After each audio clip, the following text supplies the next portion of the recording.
gets dinked for his troubles, 3 HP. Of course, that will be communicated over. So maybe Acor is still a little bit stuck. There is an HE on exit, but unfortunately there's no position to...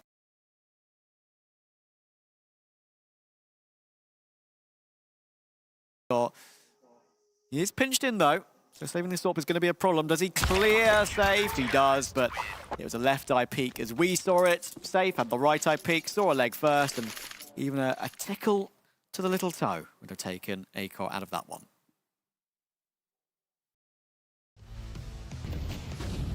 Yeah, good look at the aggression coming through in towards middle here. GamerLegion just looking to try and keep up as much pressure as they can coming into the next round, but MIBR up to the task. Is a bit of a resurgence coming through from the Brazilian team here. I really feel like they need the last 2 remaining rounds in this first half. I think 8-4, wouldn't say that's an unassailable lead for GamerLegion, but it'll be very difficult for MIBR to come back from that. When MIBR do play on Ancient, they actually normally have a far superior CT side than their T side, 61% compared to the 48 respectively. So we haven't seen that out of them just yet. Now they have to get most of their rounds on their unfavorable side, statistically speaking. Exactly.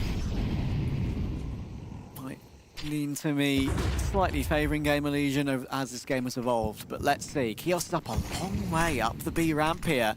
And Bernzan's going to re-smoke it. Kios will obviously communicate that over and probably say, okay guys, they don't know I'm here. They've smoked deep, but that's a great reaction from Drop. Kios had the drop on Drop, but Drop dropped him. And dropped his gun.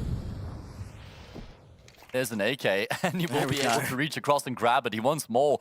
As you say, it was a great adjustment there from Drop. I mean, Kios would have loved the position that he was in, just not able to do anything with it, unfortunately. He is really taking a lot of liberty towards ramp, is Kios.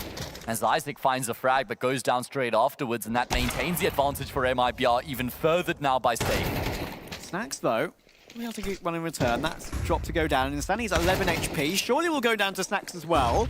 And the trade gets back to a 2 versus 2. But Safe, he's picked Acor off already. And Snacks, 20 seconds. I think he's got time, but the problem is it's been heard already. Yeah, Exit's read this like a book, man. He's going to be in the perfect place to shut this one down. Snacks doesn't have time on his side to try and clear it out. And unfortunately, runs straight into the crosshair. Yeah, a bit of an overthinking there, I think, from Snacks. You know, you're on the bomb site, you've got the bomb in your hands, guaranteed a plant if he stuck it. Not like money would have made much of a difference, though. Last round of the first half, and it's been a good fight back from MIBR. 3 in a row. Yeah, nicely done. I'd have liked to have seen Snacks just go for the duels there, to be honest, rather than... No, I'm sure even he knew himself that he would have made noise running off to the opposite bomb site there. It was a desperate plea. Yeah, that's a good word. Don't shoot me. But that's not going to happen. It's a competitive Counter-Strike match. So, yeah. Are you the guy who, like, if you're in a 1v1 types knife question mark? You do that? If it's 15-0 or 12-0, yeah, yes. Fair enough, okay. If I know he's got low health, then I do it. I know I got an advantage. I just do it anyway to surprise them. So you just say knife question mark and then you shoot them when they have their knife? I say nothing and one of them with a knife. Okay, all right. Respect. Sounds like you're from South Africa. Goodness me. That was actually a really important kill from Isaac. I thought that was going to be the one that would break open the round for GamerLegion once again, because it removed Bernzan's position in cave. But Snacks was the one to do that in the end. Unfortunately, couldn't do it all. And now, this final round of the first half is underway. Buy, thankfully, is still good for both teams. Snacks, only on a Galil, but has full util.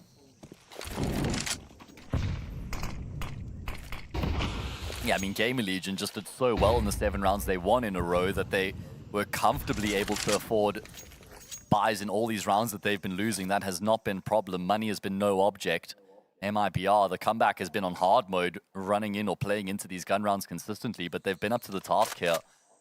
Can they cap off this first half with a win? That would certainly leave a sweeter taste in their mouth and give them some good momentum going into their T side, which is much needed at this point. Exactly. I would say that MIBR will definitely be disappointed with 5, but after the start that GamerLegion has, they'll be delighted with it. Yeah, exactly. It's a subjective situation at that point. Take what you can get. Indeed.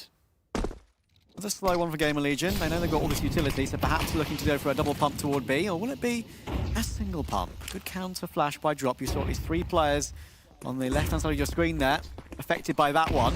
They will go toward the site, nade in toward that smoke. They break both side smoke. And that causes Kios to change up his position. Thankfully, they're able to make it a 1-for-1, but in goes Insani. Oh, last bullet in the clip. Takes Isaac as well. It's back into a 2v2 once again. It's Snacks and Kios, safe and exit to retake. Kit available for both, and a smoke on exit could prove to be huge. Plant will be down, and now the time will tick away. When does Safe choose to swing? He knows that one player's locked behind the plant pillar. You'll see the leg now. Oh, that's a brilliant catch as Kios looks to jiggle him out. It's down to Snacks again, and his only option might be to either spam the wood or jump through the smoke. And I think spamming the wood is going to be the way he'll go. Finds it through it, and now exit time really is against him. He's going to try and do exactly the same thing, but it's only a tap. Snacks is going to now leap his way out. He's got it. And I don't believe this. Oh, I think he's just got it, actually. He's going to be so close. Oh, my goodness. How has he got away with that? MIBR will be delighted with a fifth. We're going to go to a break. See you in a minute.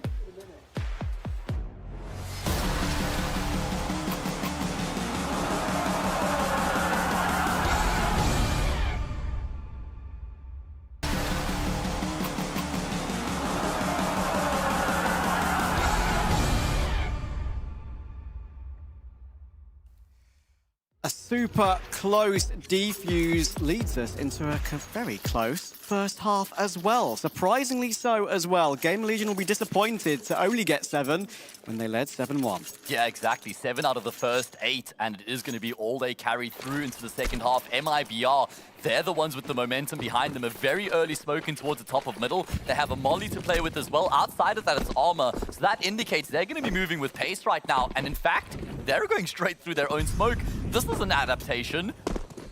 I think it's completely unexpected for GamerLegion as well. They've run into the one spot where GamerLegion have no pressure on whatsoever, and Isaac's going to be completely shocked how quickly he's been shot in the back.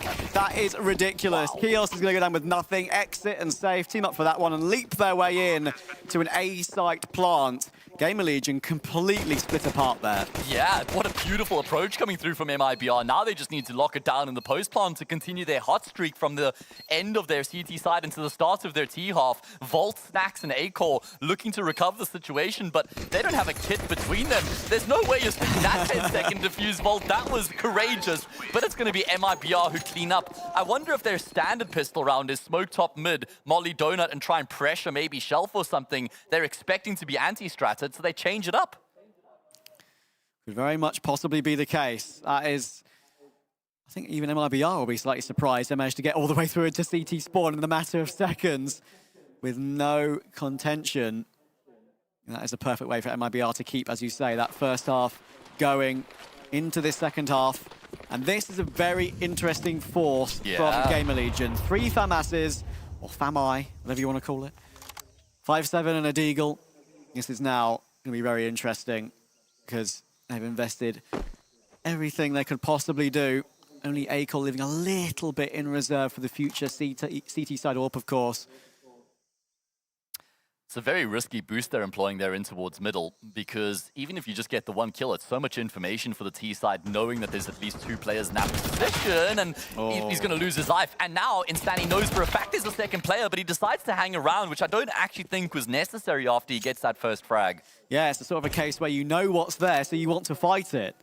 But Kios will do the job well and get 1 back in return. Drop with the MAC-10. Maybe entry through Jaguar and into Snacks.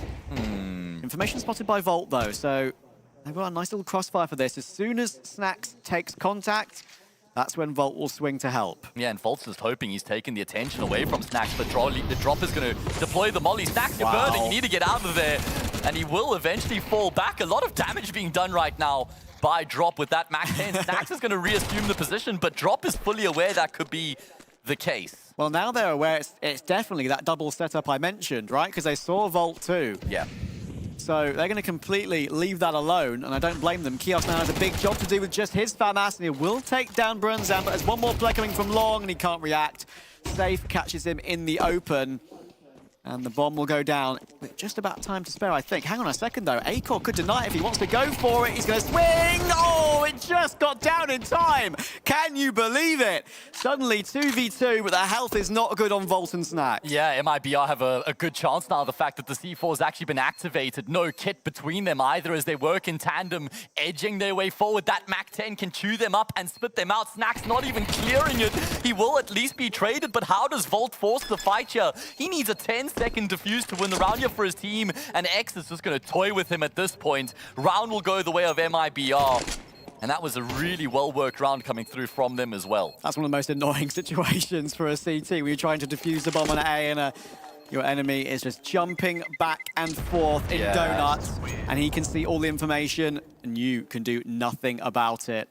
Great round from MIBR, but a great fight from GamerLegion as well. They made that one close, but that force buy, not working out. I really like the way Safe played his position in the A main as well. He knew he had lost his teammate and he didn't immediately swing. He was also low on health, so had he swung and gone down, that would have been the bomb dropped. He paused for a moment, his teammates from Donut were then able to come through. They took the contact and he got the trade.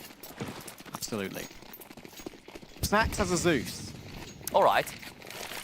Come on, let's get a Zeus kill. Yeah, I think the Zeus is actually one of the most underrated guns in Counter-Strike, to be honest with you. I mean, yeah, why not? You can take away $300 investment. You can take away so much from an enemy. Yeah, their pride. Definitely, that's one of them. I think that's the top of the list. Yeah, maybe. And you walk in and it goes, Trav always has the best Zeus impression, guys. I stand by that. Second to none. I haven't even pulled up the best one yet. Relax. All right. Instani will deal with Isaac. One more player behind the default box, of course, but it's not much weaponry to have to deal with.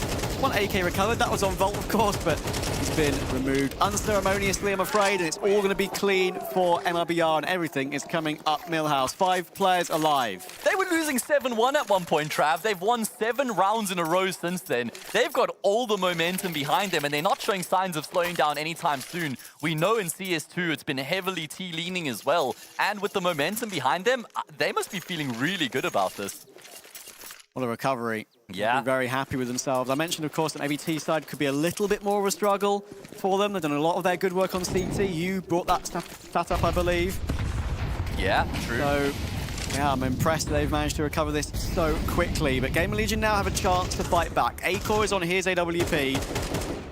Utility is okay as well for GamerLegion, actually, on what is now, of course, technically, first proper gun round for them in this second half. That's the problem with forcing on round 2. Yeah. Kind of delays proceedings a little bit. Acor not going to hang around to find out after he gets that opening kill, falls back through the molly. This is such an important gun round here for GamerLegion as well in the grand scheme of things. Lost 7 rounds in a row, lose this one, 9-7 becomes 10-7. Volt's going to aggress though, and he pushes into a number of players. And it doesn't even look like MIBR are going to activate off the back of that kill. Yeah, Volt looking for information. That perhaps might be the smallest mistake from Volt, but it could make a big difference in this round. Kios moving forward. We'll deal with Bernzan to at least recover that man advantage, but all 3 MIBR players are in that cave position.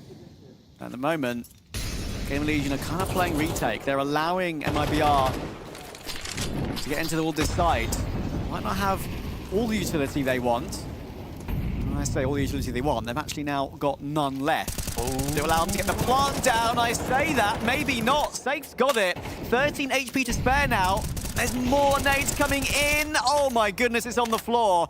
But there is a kill in return from Drop. They might have to just fight their way through this one. Drop will do more damage to Snacks, 2v2, and the bomb's still not down yet. Oh, finally he's going to be able to activate that C4. Exit in the meantime has just been biding his time and waiting for his opportunity. Such an important round here for GamerLegion. They had the advantage for a while. They do not have a kit in play either, so time is of the essence right now. No further utility as they've smoked off Cave. Who's going to take contact here between Snacks and Isaac? Who's going to be the one to activate first? It's not ideal that it's Snacks, but it doesn't seem to matter. Thankfully, Isaac is the hero. Bit of a spray transfer there, I believe, after getting the first kill, and then just judges it through the smoke, knowing that Drop is still behind the pillar. Snacks with the AWP. It's been a long time since I've seen that. But fortunately for him, He wasn't needed on this occasion. I'm thinking back to the Mouse days when he took over the Orb for a bit. Oh god, that little stand-in period, right? Wasn't a part of the team, if I recall correctly. I think he stood in for Mouse, right, and they won an event with him, if I'm not mistaken. Yeah. I believe. Was it ESL 1 New York? I actually think it was, yeah. Or Belo Horizonte? I would trust your memory, man. You're the memory bank on this one. It could be Belo Horizonte. I'll have to look at it later. And it was a spray transfer. I was right. I could see by the third-person view Isaac did that really well. And that's two really important kills from him. He's only 6 and 11 this game. We called on Isaac to be one of the men who has to step up, of course, on this GamerLegion roster with the lack of that firepower of Imma. Sure, Imma was set up a lot on that old GamerLegion team to put in those incredible numbers. But Isaac gets 2 very important frags to secure a buy round for GamerLegion that finally stops the rot. Yeah, true. That has to be the first of many steps, though. Can't be a round 1 in isolation.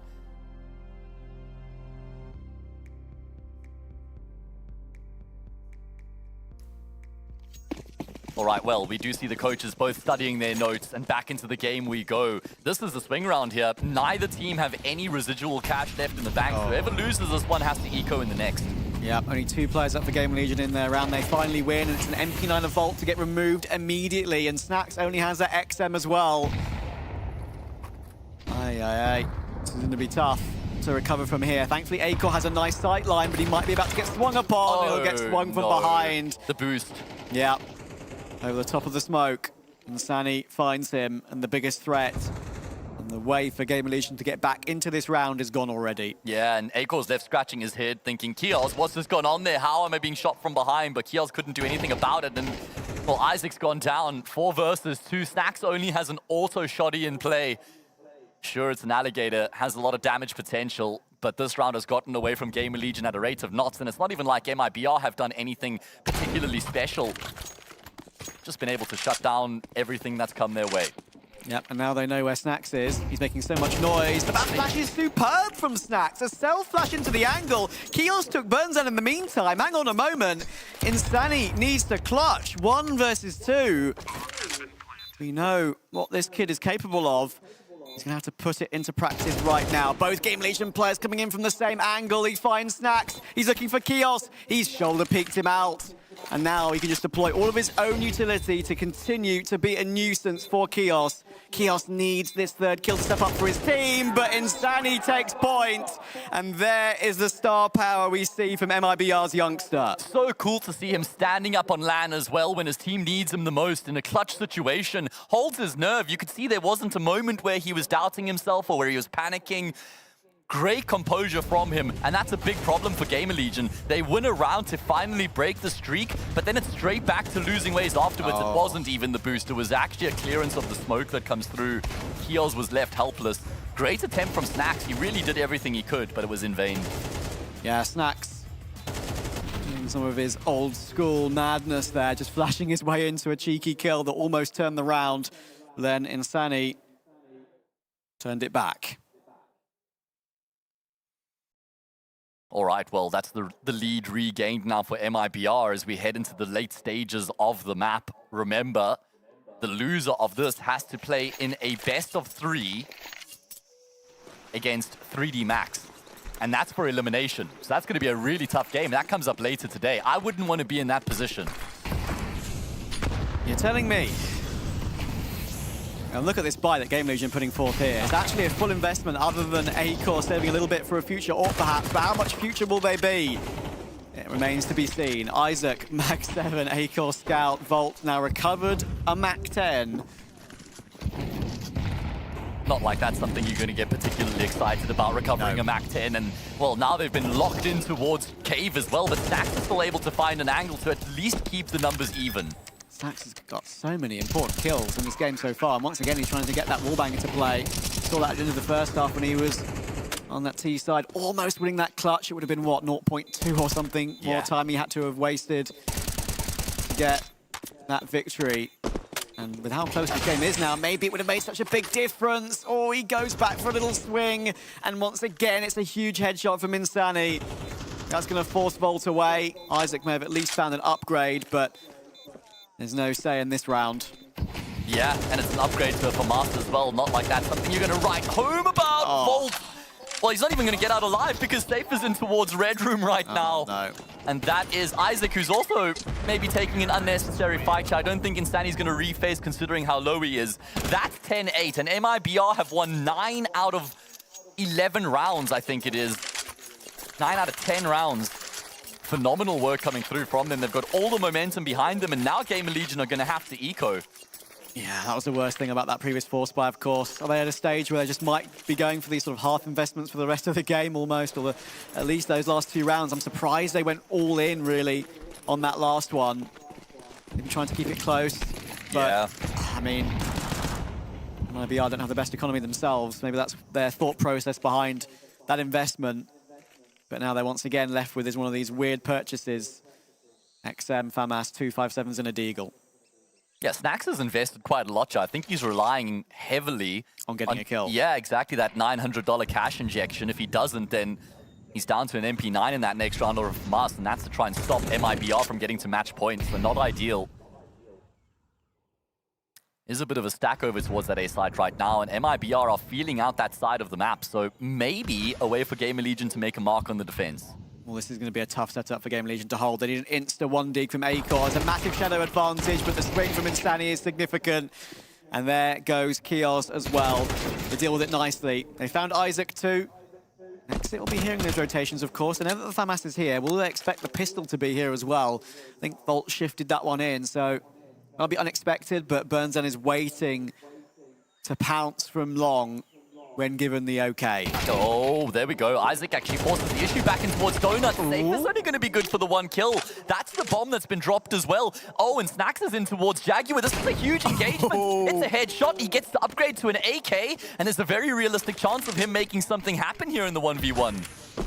Yeah, Burnzan has to use quite a lot of his util to grab the bomb, and Snax might be in a position to go through this one. He's already in Donut, and Burnzan's planting in the open, and the noise he's made with his footsteps has forced him off it. And he's found a Molotov on the floor as well. That's going to burn Burnzan into the open, but 3 HP to spare. How is he alive? He goes for the swing, but Snax deals with it and makes it happen. Fantastic stuff from Snax once again. Such good game sense there coming through from Snax. Just able to get ahead of that Molly. Phases through the smoke. What's that? Look at that cheeky grin. Yeah, he's happy with that one, man. We haven't seen much emotion from the GamerLegion side so much.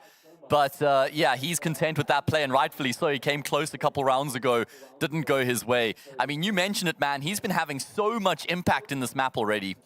Yeah, it's individual kills that might not necessarily win all the rounds, but are giving them great shots in all of them, and that's probably why they're continuing these purchases. They know they can win them. Isaac, that's a really important kill, and he does superb work in Donut here. Quick swap to the AK, taking safe, and then that battle between Snax and Burnzan was pretty insane. Snax does superbly. A little nod of appreciation for himself. Yeah, I was going to say the nod of approval. Yeah, he's like, yeah, that was pretty good. I like that, man. Rest of the team super pumped, but Snax, cold as ice. Snax is just such a great personality to have on a team like this as well. Yeah. When they've been gutted, losing Shui and Imma. Haven't played much on CS2 at all, not even any of those online events. Yeah. Between Sydney and now.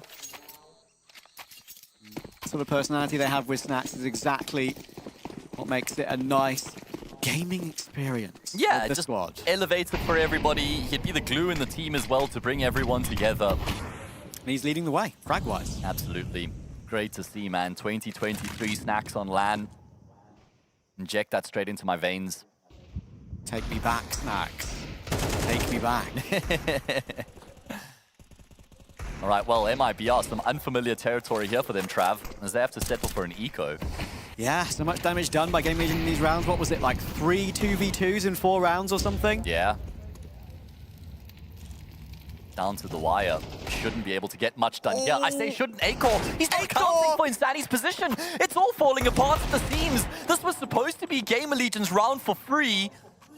And now they're going to have to retake, at least assuming MIBR find room for a plant, but they don't even need to go for the plant just yet. Oh no, Insani's picked up this AWP. That's the only weapon they have and all its information, but I have to say GamerLegion are lucky not to just be left with one now. When I saw that MIBR recovered it into this 3v3, I was like, okay, well, they've still got Acor on the angle. No, we switched to Acor and he wasn't checking his close right, not realizing Insani was still up close. 2 big 1-digs from Bernzan. Oh, this is a problem, Trav. They've given the bomb to Exit here to have to plant. He was the one who was watching the flank right now. That could prove to be a big issue. He's going to be able to activate the C4 at least. This is great from Kios. He could have a great timing for this one. Oh, it's being checked back and forth kind of by the Temple player. Just seemed the last second, but that's a great reaction. Bernzan goes down. Another 2v2. How many have we had? And it's one that is winnable for both once again. Insani with that AWP. Oh, he's got 1 bullet left in the clip to kill 2 players. That's going to be a rough one. Of course, GamerLegion do have defuse kits. It's going to be a fight forward from Volt, but he'll get 1-d'd by Exit, and now Insani's just baiting Kios in. There's nothing Kios can do. The Deagles come up trumps, and that's a huge one for MIBR to get them closer to the finish line. Yeah, and that could be the straw that breaks the camel's back as well. Kios is, I mean, they did mention there was some illness going through the team at the moment. Normally, he's got a huge amount of energy. Normally, he's the guy who's pumping up the team. Looking, yeah, a bit... Oh, yeah, that was a beautiful kill. Just looking a bit flat at the moment. But like I said, you know, might be due to how he's feeling at the moment. Either way, massive kills coming through with the Desert Eagles. It was insane from Bernzan, man. Completely changes the round and the complexion of the game now on its head. MIBR just 2 away. The favourites for this game, as we discussed, in our eyes, had to fight for it. But now they have what could be considered an easier round. Snax has a Nova. Seen his shenanigans with the XM. It's only a Nova this time, but MIBR do have a clean bomb plant, and this should be 12. Yeah, this is absolutely got 12 written all over it. Just about whether GamerLegion can inflict any extra damage or not, but I don't think it's going to happen. Wow. MIBR cleaning up from being down 7-1 at one point and now leading 12-9, 3 match points here. And it looks like they might commit GamerLegion to that lower bracket matchup. 3D Max waiting in the wings. One of the 2 teams will be going home today, assuming GamerLegion can't force OT from here. Superb fight from MIBR. I mentioned they've done some good work on this map. Online recently. Yeah. Qualifying for another LAN in Dubai at the end of the year. They're going to be busy boys. They could have some more busyness in this event as well. I mean, remember, they were on the brink of potentially not even qualifying for Jönköping when they were playing up against Sharks, and I think it was the old Paqueta team. I can't remember, did they become Red Cannons? Red Cannons, I believe. Yeah, and they got dropped into the lower bracket, and they had to come through the lower bracket to qualify, and now they're on the brink of getting themselves into a winner's match. Yeah, incredible. It's been a great fight for them from the very beginning. From that open qualifier to here, or from that closed qualifier, sorry, to here. Class is permanent. Snax was the highest rated player at DreamHack Winter 2014. Wow. What a stat line. That is 9 years ago, Matthew. I didn't realize 2014. I matriculated in 2014. You've just like slapped me across the face with that one, Trav. My God, okay. I'm so sorry. I'm so sorry. But I mean, you know, who else even competed at that event in 2014 that's still actually playing? Okay, well, Hedya did. She's not playing anymore. But I'm just thinking, I mean, you got maybe JW who's still playing for Eyeballers. I'm going to have to look that up later. Did Rain maybe compete in that event? On that one. I think Rain did, yeah. Okay. Pretty sure. Was that maybe like King Ewan or something like that? All right, Hedges here confirming everything. All right, well, let's see. Can GamerLegion force overtime? It's going to require 3 rounds in a row, and it doesn't look likely. Safe and Drop have started off perfectly. This could be it for GamerLegion. They fought pretty well, considering what we thought about MIBR in this game. It's now time to see if MIBR can push this over the line. Snax, Isaac, and Acor try and recover what looks like an unrecoverable situation. Safe holds the line on the boost. Snax goes super aggressive, the only way he knows how. Tried his best in this game, did Snax. But I don't think it's going to happen for GamerLegion. They'll be dropping into that lower bracket unless Acor can win a 1v4. Mate, they were leading 7-1 at one point. They've won 2 rounds since then, and MIBR are on the brink of winning 12 from that point. That is insanity. Acor gonna do his damnedest right now to try and ensure that's not the case, but surely there's no world in which he wins this 1 versus 4 on the wrong side of the map. Come on, Acor. Give us something to shout about. Okay. Mate, my brother is going the wrong way. Yeah, blood's on the wrong side of the map here. Oh, he hasn't got a defuse kit either. That makes it all the more difficult. A Hail Mary nade over the top. That's not going to do anything, my friend. It's all he has left to fight with. There are two players in front of him. They're going to peek off the back of each other, and Exit will sort it out. What a recovery from MIBR. GamerLegion would have had their hopes high after being up 7-1, and now those hopes are now dashed. That's going to give MIBR so much confidence going into the event as well. The fact they were down 1-7, you know, BO1, MR12, that's such a difficult position to recover from, but they do phenomenally well, and that's just going to make them feel so good going forward into the rest of the event.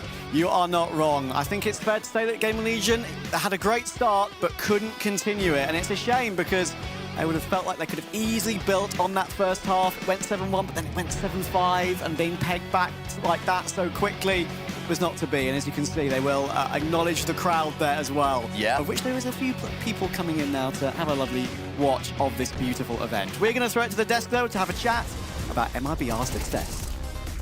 What a performance from our Brazilian contingent. As said by the lovely casters, it was a great start for GamerLegion, but it went a little bit to pot towards the end. That was such a strong finish from MIBR. Insani was flawless throughout, but I think as a team performance, we spoke about it before the game, these guys are a well-oiled machine, Yumi. Yeah, and it was Insani that actually sparked, I think, a lot of the comeback here for MIBR. You know, they were struggling to figure out what the game plan was for GamerLegion very frequently. They were getting caught off by some of the calls. Like, I think the game planning from the start of this matchup looked exceptional. I don't know if that's Ash making that decision or whether it was Snacks, but they clearly found gaps in the defenses very early on, and they exploited it in that first half. But the problem was when those adjustments came through, all of the attack angles just finished for them. Volt went from being 10-3 in the 11th round to finishing at 12-15, and he was such a crucial part of their success in actually finding those openers, coming through with those follow-ups as well, particularly in Decay, that we saw so much from him. Unfortunately,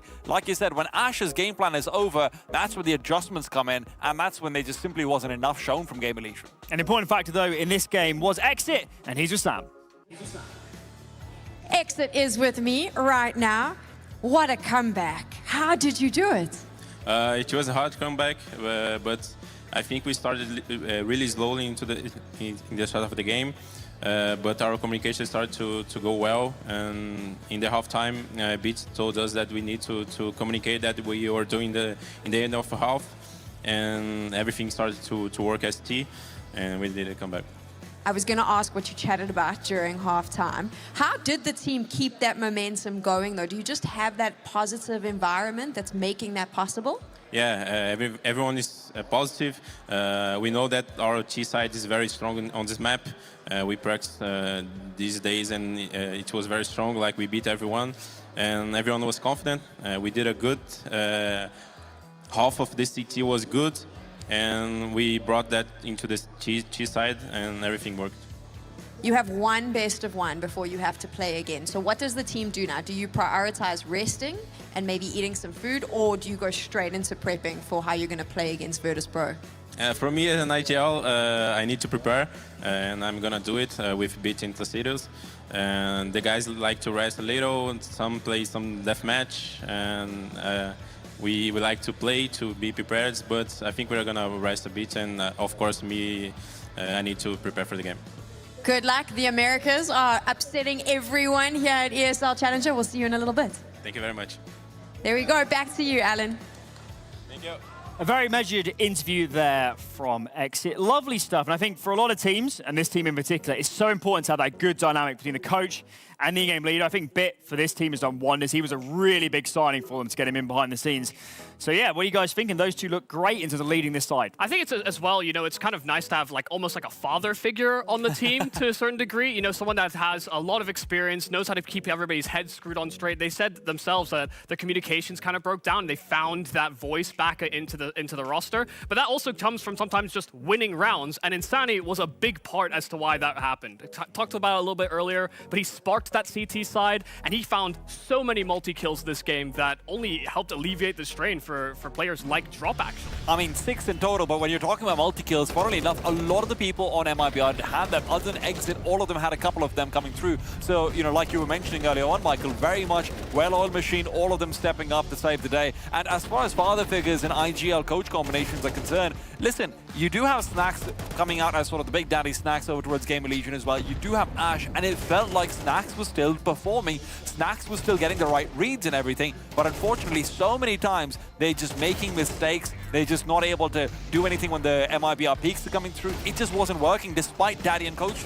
Yeah, but I mean, we have this, like, we had that round just pop up there where they actually win on deagles. You know, that maybe could have been a way back into this game for GamerLegion. You know, there was a couple of weird things that they were doing on that CT side as well, like the buying decision in the pistol round moving into the second half. They didn't invest anything. They kept 800 afloat, and they went in with 3 FAMASs. Like, they were trying to go for some avant-garde stuff here, and it didn't work out. Even though they got very, very close, like loads of those 2v2s, they brought close, but they couldn't finish off.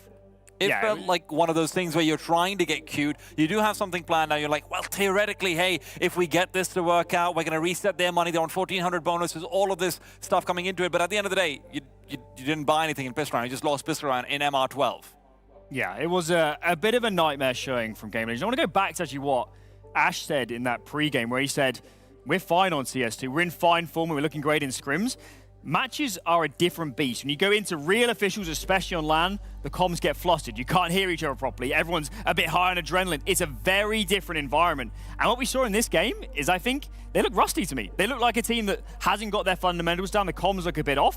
And they got exploited by an MIBR that look completely on the same page. GamerLegion need to fix this here and now, or they're going out. And to be honest, they did look like their scrims are doing really well, right? And the issue that you have when that's happening is that you don't know how to adjust when you start to lose, when you lose that momentum, when you've been read into. Because so often in scrims, teams are just trying to practice, right? They're trying to practice, hey, I'm going to do this CT setup, X, Y, and Z. But when the actual objective is to win, GamerLegion weren't ready to make those secondary adjustments after the first game plan started to fail. Yeah, I think part of the problem was, like, even in the rounds that they were winning at the start of their T side, there were, like, spacing errors. It felt like they were sort of haphazardly clearing corners. It didn't feel well-oiled. Even though they were finding a lot of these gaps, it felt like they could have had much cleaner kills, for example. So when they started losing rounds because of some of those same exploits, you know, that's where the problems start to form. And that's where I think the core and the remainder of what was a GamerLegion team that made it to a finals of a major, these guys are really where I highlight the struggles for this roster. Because when you look at that T side, both Snacks and Volt looked fine in terms of the kills that they were getting on that T side run. I actually think Snacks called a really good T side. I was really impressed by the start of that. It looked great. He was doing quite a lot of rounds from spawn, but he was actually getting his opponents off guard, getting the right sight. It was just those late round situations that were consistently going wrong for GamerLegion. They'll be playing their elimination game tomorrow morning. If you guys were a fly on the wall behind the scenes in that team, what would you be talking about for the rest of the evening and going into that game tomorrow? What do GamerLegion need to work on? I would almost want them to simplify. I feel like the way that they played in their packs, like maybe that is just hard anti-stratting coming into this game. I can't really know for certain. But I'd like to think that if they just played as packs, they'd maybe do a much better job because it would actually force them to be hyper-conscious of spacing, of who's throwing util, like clear comms as well. And maybe it would actually allow them to be a bit more diverse later in halves so that this doesn't happen again. A lot of the calling that they were doing well, Alan, like you mentioned, seemed like it was planned out from spawn to site. I'd really like some spawn to mid-round situations as well to be planned out. It did feel like once Insani started to get more aggressive in middle and there were those responses there weren't the protocols necessary to take control of one part of the map and keep a hold of it and then play slowly off it. I just want a bit more of that. Yeah, it's the mid-rounding. That's what just feels like it's missing from this roster. Like, I feel like no one has the drive But is it to too push soon? No, I mean, Snacks has only been here, whatever it's been, 5, 6, 7 weeks. A new in-game leader, you're overhauling Volts into roles he hasn't played before. There are a lot of things to work out here. Yeah, no, I mean, I get where you're coming from, but it's not the... My problem with this is mainly that I don't think in their spots, like, I don't actually think Volt while he looks a little uncomfortable, I don't think he's a problem when it comes to mid-round situations. I think it is everybody else. You know? I mean, listen, the thing is, Alan, as much as you're saying it's only been 5 to 7 weeks, we also have to shade in the context that they have elected to not participate in tournaments. They have elected to hold themselves up in a scrims setting, and they said, you know what, this is our hyperbolic time chamber. It doesn't look like it is. Let me be honest, it doesn't look like they've managed to get those mid-round situations ironed out. If I see a team boot camping for 5 to 6 weeks, I expect them to come out of here being like, okay, we've got plan A, plan B, plan C, plan D, and maybe we don't have the rest of the alphabet, but maybe we'll figure those out once we get into officials. I didn't see that. And a lot of the conversation is about their world ranking and how propped up it is because of that one result that they were able to get with this core. So for them, they need to justify the position. You know, they're able to attend tournaments like this. They're able to qualify for tournaments where, you know, sometimes you're just fed to the open circuit. These guys don't have that problem at the moment. They need to justify this position. They can't afford to get grouped. You know, that would be the harsh reality if you came into this. You know, those future tournaments, the expectations would be the all-time low. I mean, they are the paper tiger of this group. There's no doubt about it. So it's going to be very interesting to see how sort of they do adjust moving forward into that elimination match. I don't know how well they're going to do, though. It's scary stuff, tough words from the desk, and not a lot of time to sort it out if you're GamerLegion only tomorrow morning when you're playing for elimination. Next up will be Monty versus Nouns. We're sending our first team into the playoffs. We'll see you then.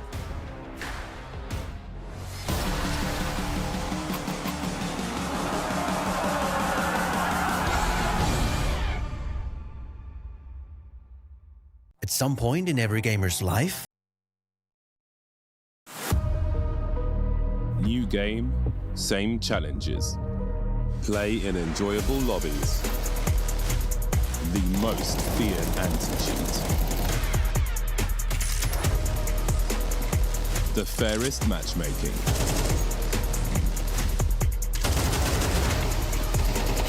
And choosing your preferred server might just help with that pesky peeker's advantage. See for yourself.